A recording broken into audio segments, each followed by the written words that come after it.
السلام عليكم ورحمة الله وبركاته. اللهم صل وسلم وبارك على سيدنا محمد وعلى آله وصحبه أجمعين. اخواتي حبايبي كل مشتركين، ازيكم عاملين ايه؟ يا مساء الهنا على قلوبكم، يا مساء السعادة، يا مساء الفرح، يا مساء الأمل. عاملين ايه؟ يا رب تكونوا كلكم بخير، ويا رب يا رب كل قلب حزين مستني من ربنا الفرحة يا رب تسلك قلبه بالفرحة اللي تكر عينه يا رب يا رب. اللهم كر عينه بالفرحة اللي يتمناها يا رب. يا رب تفرح قلوبنا جميعا. اللهم اشف مرضانا ومرضى المسلمين وعافي مبتلانا يا رب، وسدد دينا عن المدينين. اللهم امين يا رب العالمين.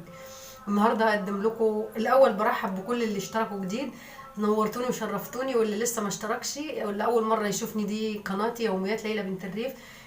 اتمنى تنوروني وتشتركوا في القناه وتدعموا الفيديو باللايكات الكتير علشان القناه تكبر بيكم وليكم باذن الله.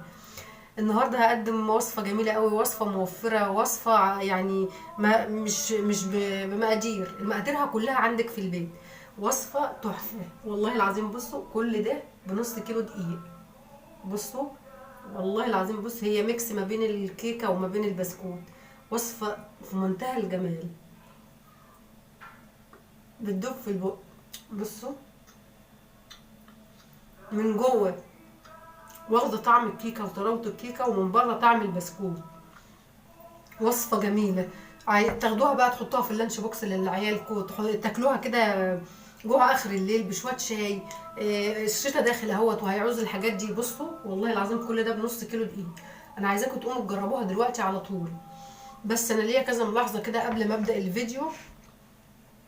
ليا كذا ملاحظه على العجينه.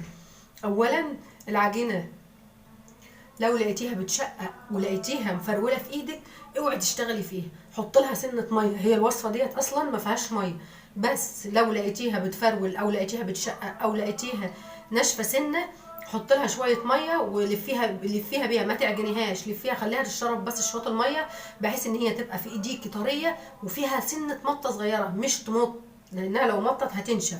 سنه مطه صغيره. وهي الوصفه ديت السكر اللي فيها مش سكر بودر، سكر حبيبات. بس نصيحه مني، خليه سكر بودر، ما تشتغليش بسكر حبيبات لانه هيتعبك قوي وهياخد شغل كتير منك. لا خليه بسكر بودر. وعودي نفسك، اي حاجه بتشتغلي فيها حلو وعايزاها تطلع ناعمه وعايزاها تطلع بتدوب في البق، اشتغلي بسكر بودر. لايكات كتير للفيديو، وتعالى نبدأ الفيديو عشان ده فيديو جميل. بصوا بنص كيلو دقيق. يلا عشان ده حلو بقى، حد جاي لك ضيف، جعانه وعايزه تاكلي حاجه كده سريعه والله العظيم. بصوا اهو. يلا تعالوا معايا نشوف عملنا ايه. نسمي الله ونصلي على رسول الله ونبدا الوصفه بتاعتنا. وصفه جميله وموفره ومقاديرها موجوده في كل بيت. انت هتقومي تعمليها دلوقتي حالا باذن الله. اول حاجه كوبايه زيت نباتي، زيت يكون ريحته حلوه، واربع بيضات تبقى حراره المطبخ، وكوبايه سكر حبيبات عاديه، ومعلقتين نشا كبار، ورشه ملح ربع معلقه صغيره، ومعلقه كبيره كاكاو خام، اللي هو الكاكاو الغير محلى، وفانيليا، وكيس كيك شيف، ونص كيلو دقيق. يلا بينا نبدا الوصفه بتاعتنا. انا بحاول اوفر لك على قد ما اقدر في المقادير، يعني الحاجات اللي ينفع ابدلها ببدلها، والحاجات اللي ينفع انقص منها بنقص منها، بحيث ان هي تطلع وصفه جميله ووصفه ناجحه وفي نفس الوقت مش مكلفه. اول حاجه هنحطها كوبايه الزيت،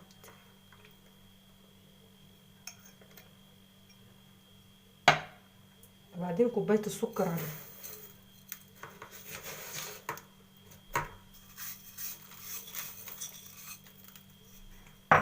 هنضربهم بقى شويه كده، هنجيب المضرب اليدوي وهنضربهم شويه. انا هقعد اضرب فيهم شويه كده لحد ما السكر ده يدوب. لو عايزه تسهلي على نفسك الوصفه دي تحطي سكر مطحون.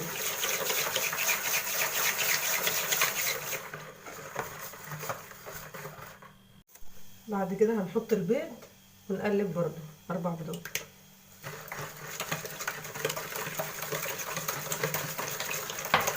الحكايه سهله خالص ومش محتاجه ولا مضرب ولا خلاط ولا اي حاجه خالص. بصوا انا دلوقتي ولعت الفرن يسخن. هنحط بقى الفانيليا طبعا عشان احنا حاطين البيض. هنحط الفانيليا، لو عندك فانيليا سايله برضو هتنفع.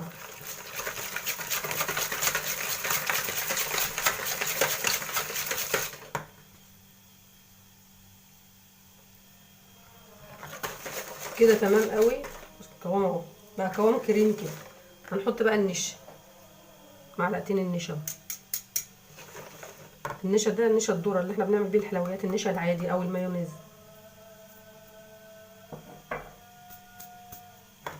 اسمه المايوزينا.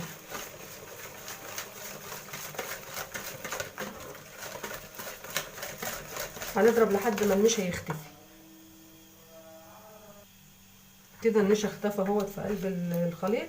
هنحط بقى الدقيق، مش دفعه واحده، هنحط الدقيق على 3 مرات.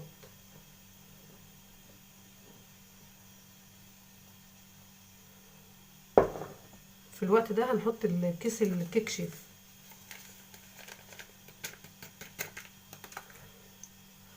وهنقلب بقى. احنا من كده احنا مش بنعجن، احنا يا دوبك احنا عايزين نقلب الخليط على بعضه. كل البسكوتات والبوتيفور والحاجات اللي هي النواعم ديت ما بتتعجنش. احنا مش عايزين يبقى لها عرق، احنا عايزينها تتعجن وهي بتدوب في البق. لو بلغتي في العجن او عملتيها بايديكي جامد هتديكي عرق وهتنشف. احنا مش عايزين الحاجه تنشف، احنا عايزينها ايوه مرمشه وكل حاجه بس بتدوب في البق.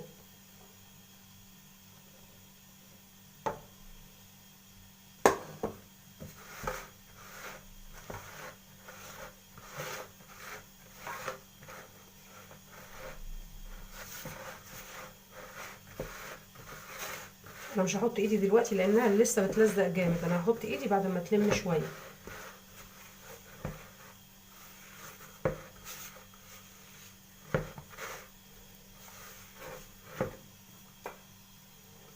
كده بقيت كميه الدقيق كلها.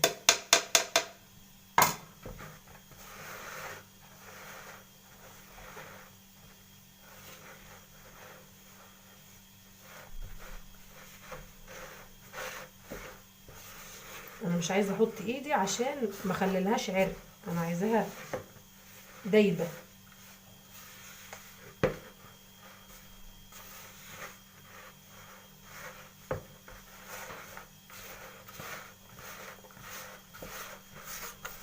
انا مش راضيه افصل عشان تشوفي كل المراحل بتاعه العجين.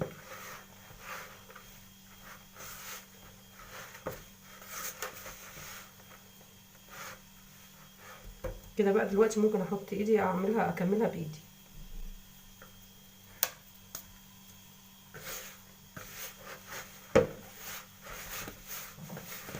انا يا دوبك بلم، عايزه بس الدقيق يتشرب بس مش اكتر، مش اعجن. هي طالما ابتدت تلم في الطبق كده وتنضف الطبق تعرفي ان هي كده خلاص قربت تتعجن. بصوا انا بعمل ازاي، بشرب بس الدقيق.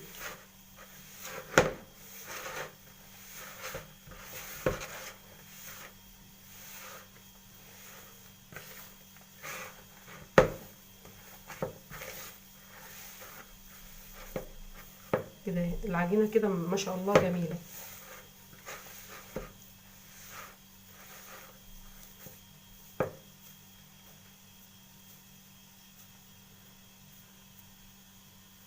طالما ما بتشققش كده يبقى كده اعرفي ان هي كده تمام. هقسم العجينه نصين بقى عشان احط على النص كاكاو.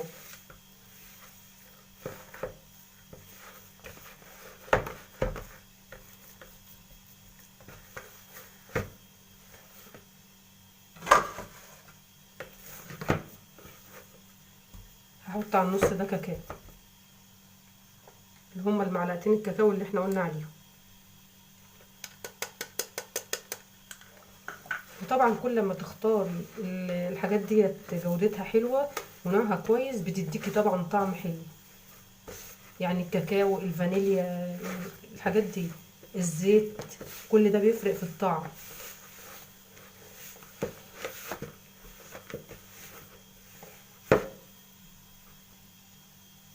بصوا كده العجينه بقت تمام اهي، طريه بس مش بتلزق. دي العجينه البيضه. تعالوا بقى نشوف هنعمل فيهم ايه. هجيب هجيب كيس تلاجة كده وافرده واحط عليه العجينه. خلي بالك لو بلغتي في العجن، العجينه هتطلع الزيت بتاعها كله، ده السبب اللي بيخلي العجين يطلع الزيت بتاعه.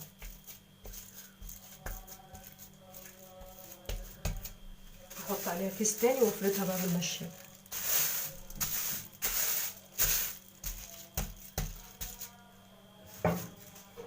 هفردها على قد الصاج اللي انا هحط فيه، يعني الصاج مدور هتفرديها مدوره، هو يستحسن يكون الصاج مستطيل. هتفرديها طبعا على قد السمك اللي انت عايزاه.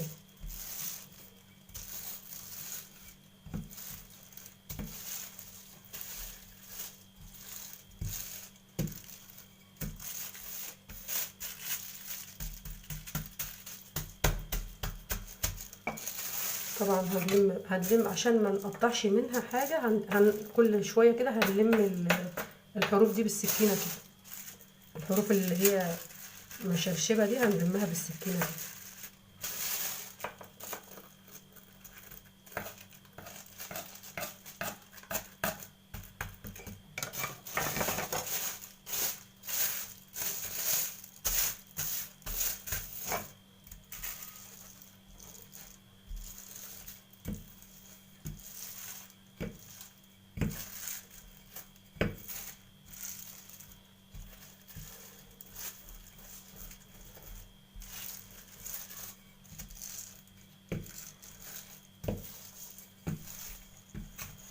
طبعا احنا هنخلي اول مره دي رقيقه شويه لان احنا لسه هنحط عليها الابيض.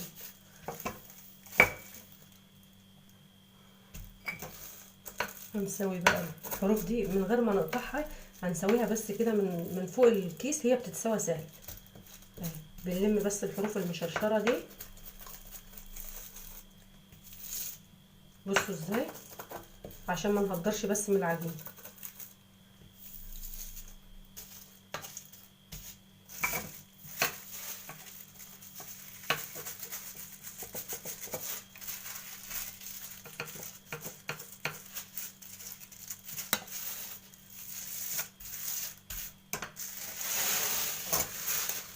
بس دي كده بقى تمام. هنعمل البيضه الاخرى نفس الطريقه اللي عملناها دي، هنعمل بيها البيض.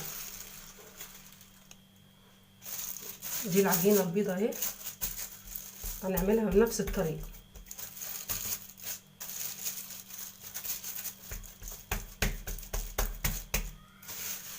نحط الكيس وبالنشابه برضه.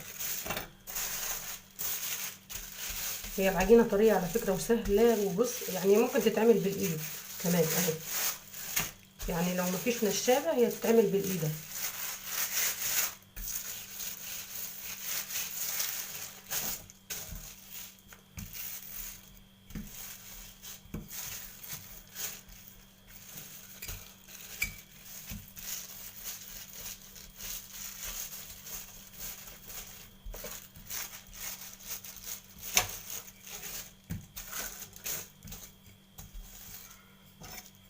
وبرضو هنسوي الحروف دي كده بالسكينه من بره من الكيس، يعني ما تشيليش الكيس اهي من بره.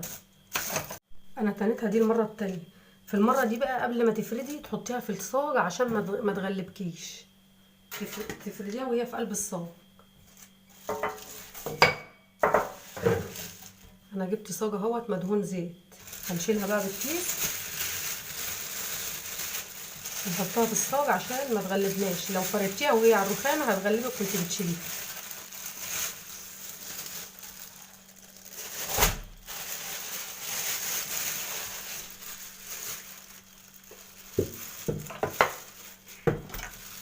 تفرديها بقى وهي هنا كده عشان كده اسهل.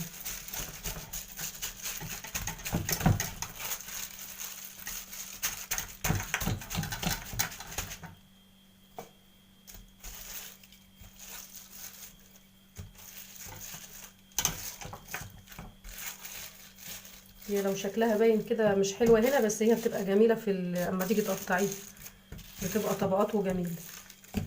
طبعا هترقيها بقى الرق اللي انت عايزاه، السمك اللي انت عايزاه تخليها عليه.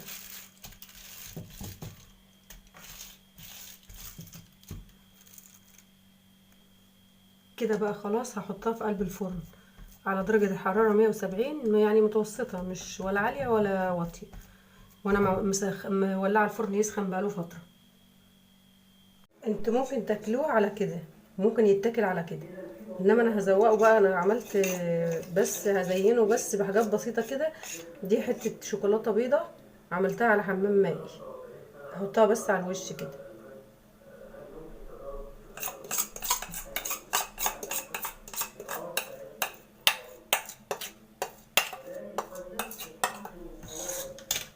هغطي بس الوش كده حاجه بسيطه.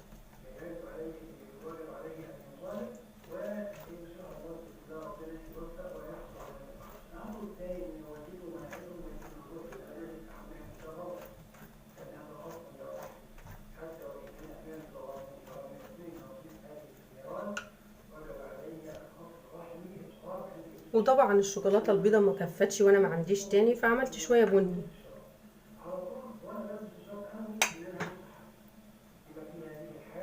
يلا يبقى لونين بقى، اظن احنا اللي عاملينهم لونين، هي ما كفتش يعني، بس يلا مش مشكله، احنا اللي عاملينهم لونين يا جدعان.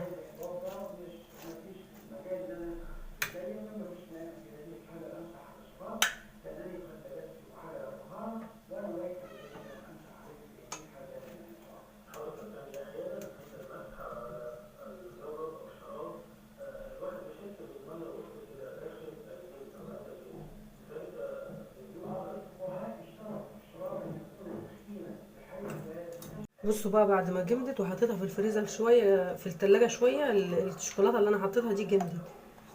بصوا بقى عامله ازاي، شكلها جميل.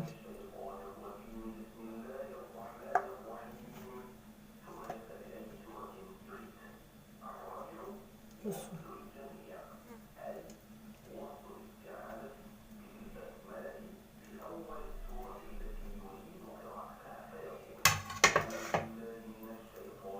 بصوا بقى.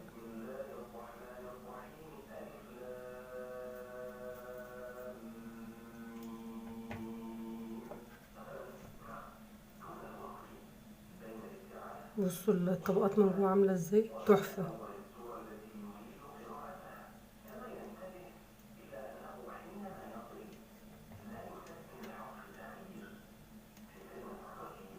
بصوا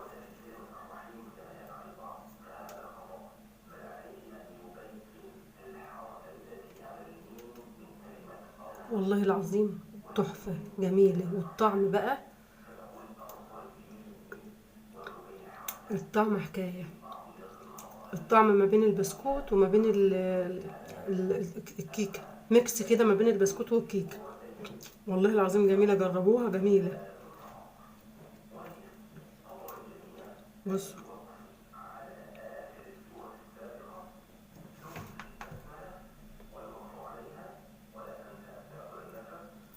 برصها كلها في الطبق وارجع لكم. بصوا بقى الجمال والحلاوه، والله العظيم تحفه.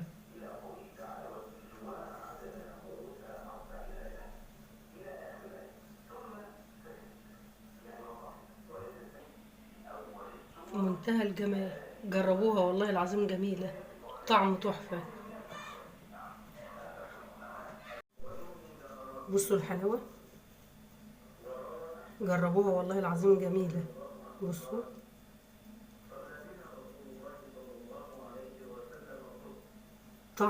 طعم ما بين البسكوت وما بين الكيك، والله العظيم طعم جميل، بتدوب في البق، والطعم حكايه، ومش مكلفه خالص، وحاجات كلها من قلب البيت. يلا قومي جربيها. يا رب اكون ضيفه خفيفه عليكم، ومع فيديو جديد، وانتظروني باذن الله، وفي رعايه الله وحفظه.